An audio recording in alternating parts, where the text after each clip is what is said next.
Chapter 3.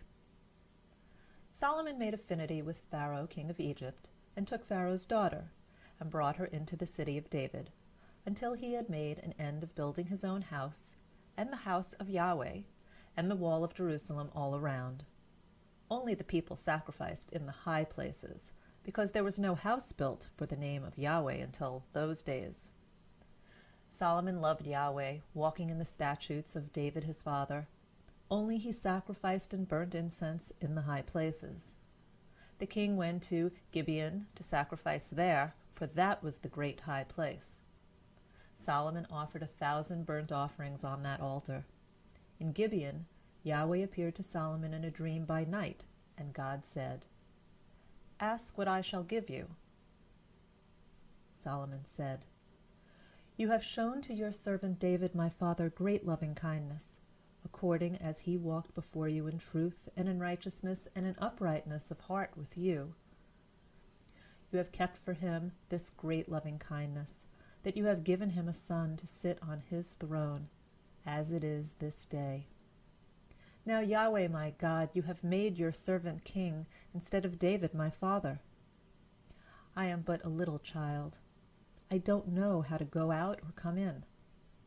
Your servant is in the midst of your people which you have chosen, a great people that can't be numbered nor counted for multitude. Give your servant therefore an understanding heart to judge your people, that I may discern between good and evil. For who is able to judge this, your great people?" The speech pleased the Lord, that Solomon had asked this thing.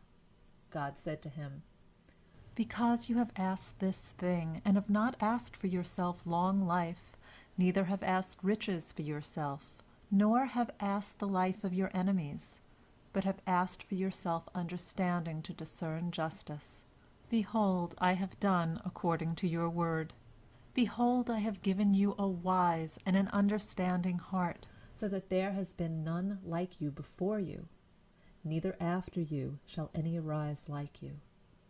I have also given you that which you have not asked, both riches and honor, so that there shall not be any among the kings like you all your days. If you will walk in my ways, to keep my statutes and my commandments, as your father David walked, then I will lengthen your days." Solomon awoke, and behold, it was a dream. Then he came to Jerusalem, and stood before the ark of the covenant of Yahweh, and offered up burnt offerings, offered peace offerings, and made a feast to all his servants. Then 2 women who were prostitutes came to the king and stood before him. The one woman said, "O my lord, I and this woman dwell in one house. I delivered a child with her in the house. It happened the 3rd day after I delivered that this woman delivered also. We were together. There was no stranger with us in the house, just us 2 in the house. This woman's child died in the night, because she lay on it. She arose at midnight and took my son from beside me, while your handmaid slept, and laid it in her bosom, and laid her dead child in my bosom. When I rose in the morning to nurse my child, behold, it was dead. But when I had looked at it in the morning, behold, it was not my son, whom I bore." The other woman said, "No, but the living son is my son, and the dead is your son." This said, "No, but the dead is your son, and the living is my son." Thus they spoke before the king. Then the king said, "The one says, 'This is my son who lives, and your son is the dead.' And the other says, 'No, but your son is the dead one, and my son is the living one.'"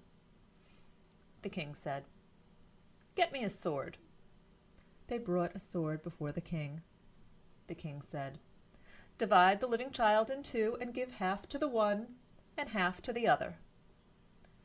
Then the woman whose the living child was spoke to the king, for her heart yearned over her son, and she said, "O my lord, give her the living child, and in no way kill it."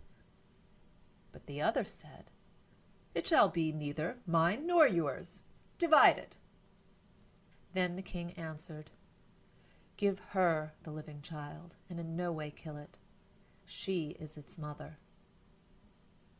All Israel heard of the judgment which the king had judged, and they feared the king, for they saw that the wisdom of God was in him to do justice.